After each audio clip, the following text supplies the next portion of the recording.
Former cult members, when did you realize you were in a cult? I was nearly indoctrinated into a cult when I was 19.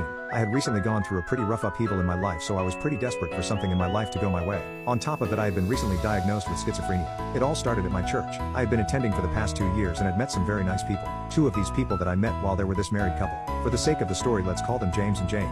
James was 44 and Jane was 29. James and Jane were sweet and very welcoming, so I found their presence to be exactly what I needed at the time. For about 4 months I had been going over to their place to just hang out or have dinner. Their place was covered wall to wall in crosses, fish, and other holy symbols. Over time though, they began to get a bit more intense than they had been in the past. As I got to know them, I would eventually come to tell them about my diagnosis. They were always extremely interested in hearing all about my hallucinations. At first I had only thought they were curious. A couple weeks later, James and Jane invited me over for dinner. I had assumed it would be just like any other time I had gone to visit. When I got there, however, I quickly realized that I was not the only person they invited. 3 other people were there, 2 women and a man.